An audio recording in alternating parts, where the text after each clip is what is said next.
Hello out there. In this video we're going to be talking about the Orville versus Star Trek The Next Generation in a moment.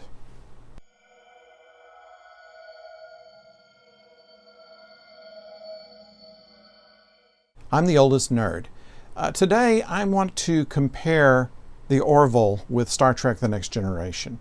I think that it's been unfairly compared with Discovery, and even though that it's given very good marks for being compared against Discovery, I think really what it was trying to go against was The Next Generation. Now, Star Trek The Next Generation, of course, was on the air 20 years ago. And in doing so, it had some dated elements in it, but still holds up very well.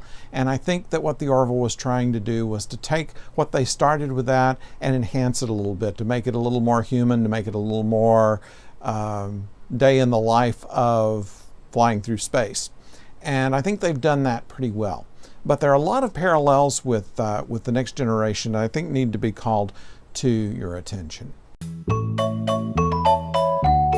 First of all, let's talk about the overall look of the ship. The ship itself is different in outside design and inside a little more squared off than the Enterprise was, the Enterprise D, but it's still very much of the same sort of thing. It is what they used to call technology unchained, in that you don't have to have rows and rows of complicated pieces of equipment, because the ship did most of it itself. It was self-cleaning.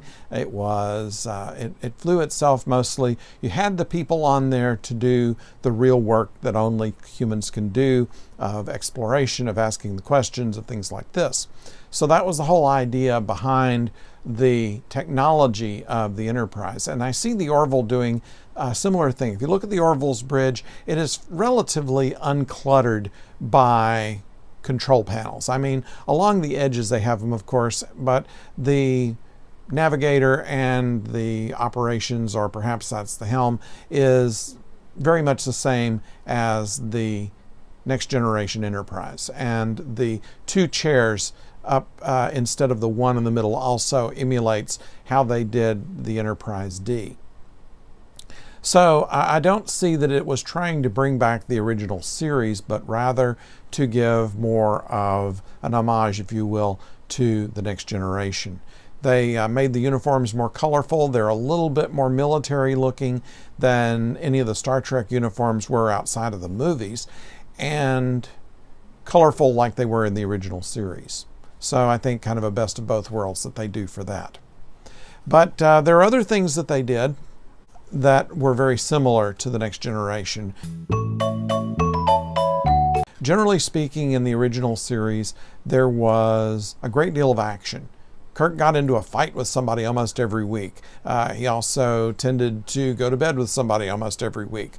This is something that did not happen in Next Generation. I mean, in the first season, they kind of wanted to put Riker in that category, but backed off on that for a time. Made Riker a more laid-back fellow, which I think mirrors Captain Mercer. We'll talk about that in a moment. At any rate, the less action and more diplomacy, the more discovery and making peaceful contact seems to be the same kind of idea that Next Generation had, even more so than the original series, and the Orville has emulated that.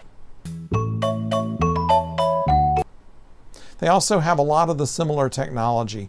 With the exception of a transporter, everything the Enterprise D could do, pretty much the Orville can do. They have the hyperlight speeds, they have a holographic recreation decks, they have a club, an officer's club, or a 10-forward similar type of dining establishment where they can all get drinks.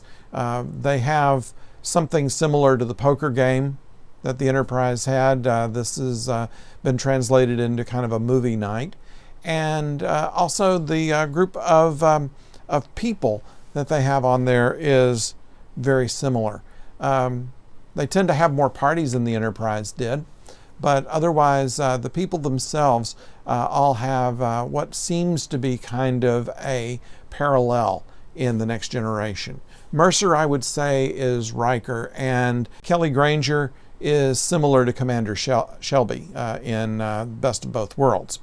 Commander Shelby was not a bad officer, in fact a very good one, but one that sometimes would get sideways with the captain, the same way that Shelby got sideways with Riker, Kelly gets kind of sideways with Ed. Although the relationship, the back history is different, I think it's a similar kind of dynamic. Then we go to the other characters. Bortus is easy. He is very similar to the Worf. He is an alien who can look at the human condition and have some various different habits that show what we do, some of the sillier things perhaps that we do. Then you have Isaac and Alara, which together kind of make Data. Alara is one who can do a lot of things. She can tear down doors, she can beat people up, she can hold person up by one hand, whereas Isaac has the more analytical side that Data had and the more curiosity about humans. Then you have someone like Lamar. Lamar is very similar to Geordi, except he's kind of the anti-Geordi. In the point that Geordi was a very eager to get things done kind of guy, Lamar kind of wants to lay back and move away from the fact that he's a genius. It was only after it was pried out of him that he was able to show his leadership skills and was made the chief engineer in the last episode. So we'll see more of him in the next season as the chief engineer. And finally, I think it was just a way to get Norm Macdonald into the show. He has a very recognizable voice and does a very good job voice acting for the CG, Yaphet. Yaphet is one of these that can be perhaps the most unique character in any of the shows, where you have an amorphous but not played for complete seriousness. I think he's an interesting character as well, and we'll probably see more dimension in him as they have time to do the characters. Which brings me to things that have been said against the show by critics. I think that critics have looked at the Orville and have seen it as all of these parallels to TNG, and says what they're doing is a bad version of TNG, and they're not.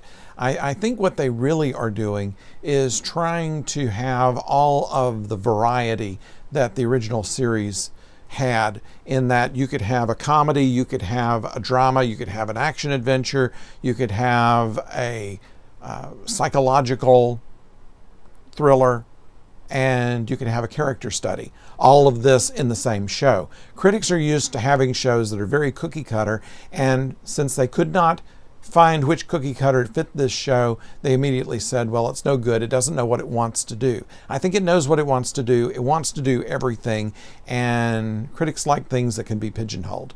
And so I think that as always, the fans were way ahead of the critics on this, because the critics, first of all, it's kind of embarrassing to be for science fiction. I mean, Roger Ebert was one of the few people that liked Star Wars when it first came out, and because he didn't mind being called a geek. But while all the other people who want to be respectable will say, oh, no, this is no good because this is all kid stuff. That's very much what the situation is, I think, with the critics and the Orville. I think they'll be changing their minds as they've seen more of the show, seeing some of the examples of some of the very good shows that they did. We've already talked about. We think that there'll be more of these, especially as they hit their stride and have the characters more defined, so that all they have to do is plug their characters in to the stories being written. And I can't wait, in fact, for next season. How about you? Are you waiting for next season, or are you saying, I'll find something else to watch? I'd like to hear from you in the comments, and also if you would subscribe, that would be very nice of you to do. So until next time, don't go far.